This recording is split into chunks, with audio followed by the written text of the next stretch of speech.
Mr. Tripousis. Thank you, Maria. Thank you, Marty, and thank you, Professor Ureñas and the great, thank you, and the organizing committee for your kind invitation to be there. A colleague once warned me to never be a speaker who got in the way of conference attendees and their lunch, so I will do my best to keep my comments brief and move beyond some of the highlights that Marty mentioned. California has always been a legacy state. It has always led the way for certainly infrastructure development, and especially transportation infrastructure development for the United States for generations, whether we're talking about the Golden Gate Bridge or the Bay Bridge or the State Water Project, the University of California system, the California State University system, I'm a graduate of both, have laid the foundation for the development of the economy that California currently enjoys today, which continues to be the 6th largest economy in the world. It struck me, however, yesterday when I arrived that, not unlike Don Quixote de la Mancha, California has tilted at the windmill of high-speed rail for generations. For better than 50 years, we've tried to develop high-speed rail. In fact, a colleague gave me a copy of a report that Marty's familiar with called California Tomorrow, and it has the map that Marty showed that you see here, largely the same map of future high-speed rail in California, and that report was completed in 1970, was released in 1970. So we've been at this for a while. So trying to accomplish the development of high-speed rail has always been a challenge in what has been a very auto-dependent state in California. However, as Marty pointed out, we are confronted by a fairly costly proposition, but our belief is that the cost of not building high-speed rail is even more significant than what it's going to take to build it, which at the moment is $64 billion in year of expenditure funds. So by the time we're finished, it will cost the taxpayers of California $64 billion to construct. But by not constructing high-speed rail, by not building high-speed rail, in order to accommodate the equivalent transportation capacity that will be delivered by high-speed rail in California, we'd have to spend $158 billion to build 4,300 new lane miles, 115 new airline gates, 4 new airports, and just from an environmental clearance standpoint alone, that's nearly impossible in a state like California that, as Marty correctly pointed out, we are focused on the environment and improving the environment and maintaining the environment. So trying to build an infrastructure project of this size is an enormous challenge by itself, but that added focus on the environment makes it even more challenging. So our goal here is to find a clean, green, develop a clean, green transportation system that addresses those environmental issues, but also pulls communities together, that reduces the trip time, the travel time between our various cities. As Marty also pointed out, 2 hours and 40 minutes from San Francisco to from San Francisco to Los Angeles, but also reducing the travel time to the Central Valley and making that connection to the Central Valley of California is critical, not just for the economic centers, both North and South, in Northern California and Southern California, but also for the Central Valley itself. If the Central Valley were a state, it would be the 12th largest state in the country. It would also be the poorest and have the worst air quality. So the Central Valley, while it is certainly the breadbasket of not just California, but of the nation, growing much of the food that is shared with the rest of the United States, it suffers from that one-dimensional economy, that agricultural-based economy. It hasn't had the opportunity to diversify because of that disconnection from the economic centers, both north and south. So where we are now is we've identified $20.7 billion to construct the first operational segment from San Francisco to Bakersfield. You see outlined here in the green line. The remainder of the system, as Marty correctly pointed out, goes to Los Angeles, 520 miles in the initial segment. The eventual California system will be 800 miles when we extend the system from Merced to the state capital of Sacramento, and eventually south to San Diego. From a timing standpoint, we expect to have that first phase completed by 2026 and operational in revenue service by 2026, and the remainder of phase 1 completed by 2029. But the important point to be made is that it is happening. Construction is underway. 119 miles of construction currently underway between the cities of Merced and Bakersfield, and our next step is to connect the Bay Area from San Francisco to Bakersfield to the construction that's currently underway.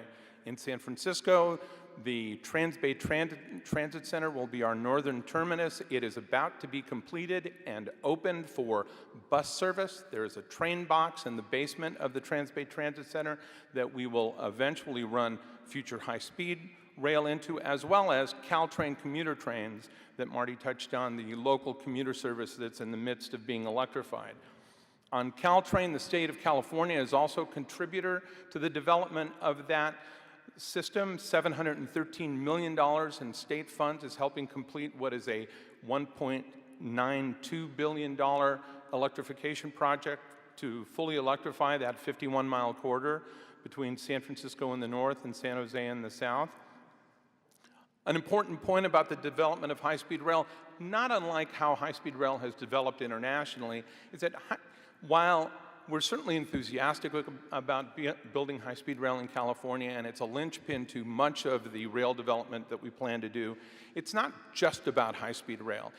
The investment in high-speed rail in California really is about statewide rail modernization. It is about connecting the existing systems, as Francesca pointed out this morning in one of our earlier sessions, that it really is about serving the broader community, not just those communities that connect by high-speed rail. So while we'll have 24 stations on the high-speed rail system from north to south, the important connection is to those communities that it reaches out to, that allows people to use transit, take transit, to create stations where all of those modes come together comfortably and seamlessly and allow travelers to take a commuter rail system to get to high-speed rail, a light rail system to get to high-speed rail, a bus system to get to high-speed rail, but they all have to connect. So we need to invest in other systems, as it shows here, in investments in the Bay Area in the BART system, the local metro system, the San Francisco Municipal Railway system, which includes buses and light rail, Amtrak, the statewide rail system that is currently one of the busiest rail systems in the country. 3 of the top 5 rail systems in terms of use, daily ridership, are in California. So Californians are trying to find a way to get out of their cars. They're trying to find alternatives to driving everywhere they go. So other investments are important in the development of high-speed rail. And again, what we're trying to do is connect those cities, not just north and south, but the Central Valley as well. Access to cities today within 2 hours. You see the shaded areas here, and those are the cities that you can get to within 2 hours. Once high-speed rail is completed, that area is expanded significantly, connecting the rest of the state within 2 hours and making it much more accessible. And I've really appreciated this rendering here, because this is what high-speed rail will do to California. It literally shrinks the state. That time, the reduction of time, the increase of speed, accommodating the connection of those cities much more effectively is shown here. As Marty also mentioned, jobs are a central piece of the development of the high-speed system in California, both construction jobs in the early phases and permanent follow-on jobs, operation jobs, maintenance jobs, and ongoing security and systems jobs will be developed as a result of the expansion of high-speed rail in California.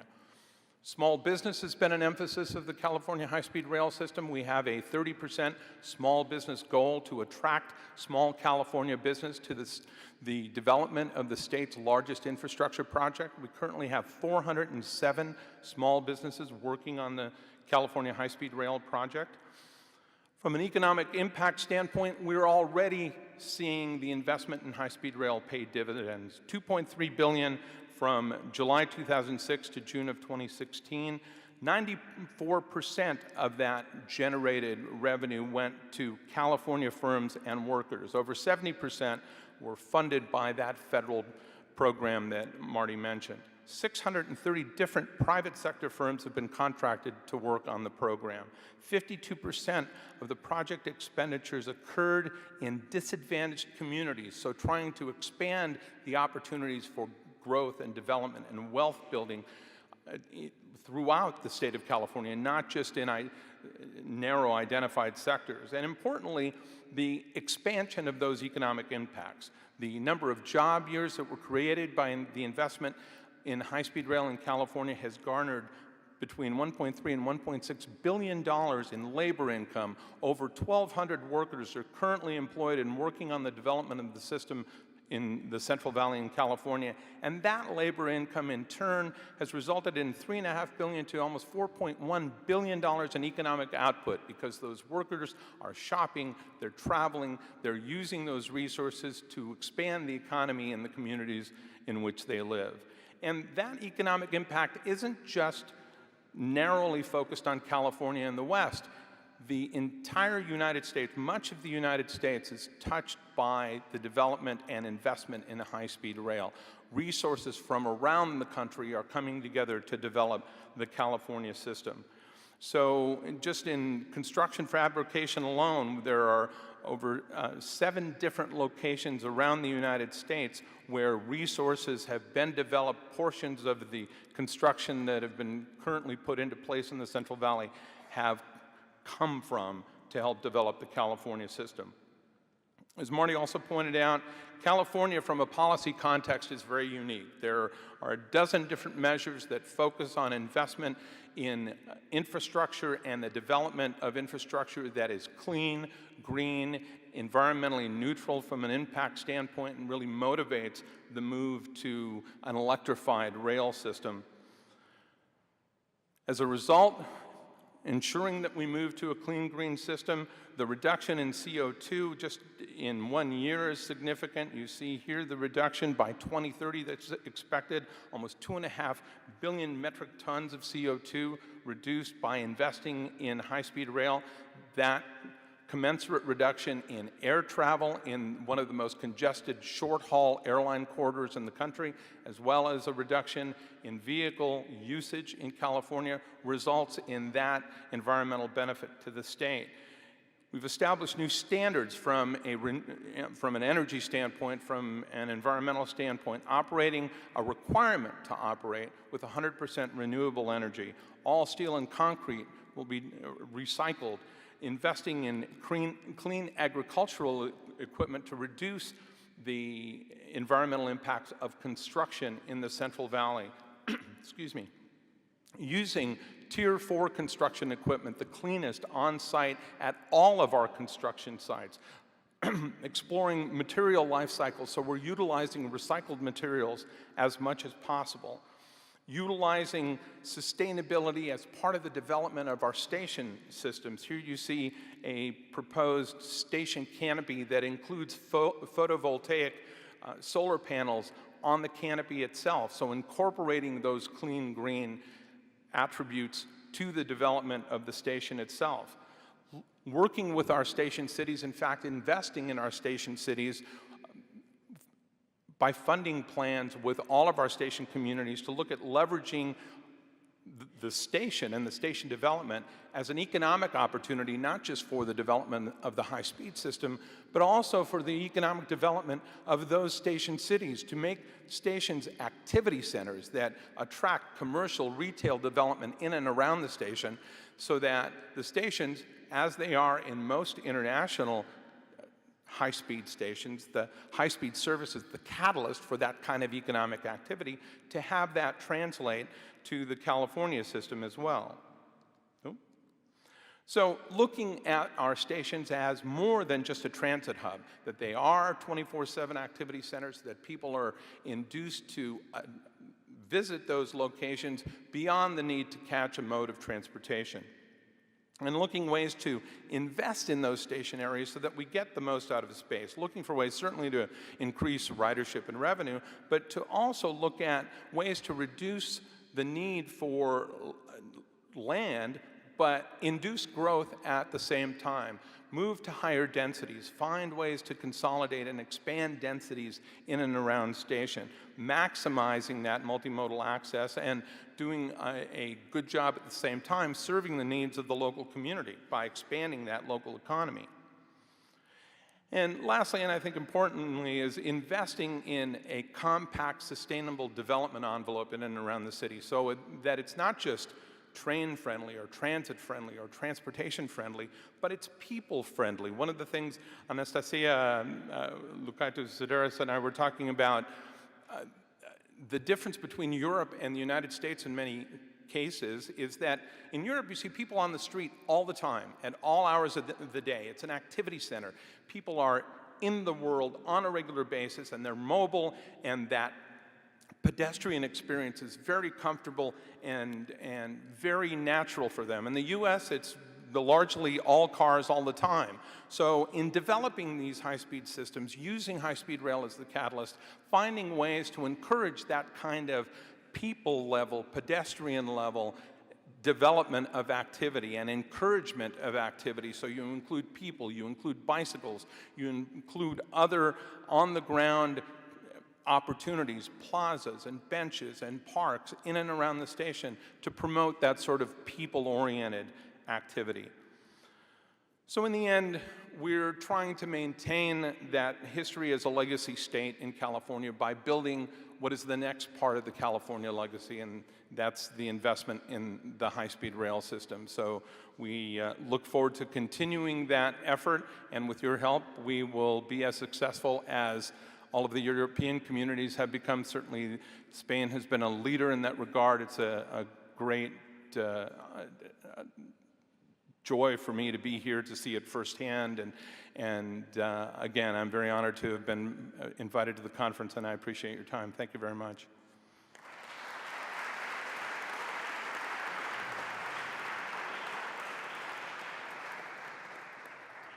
Thank you, Ben.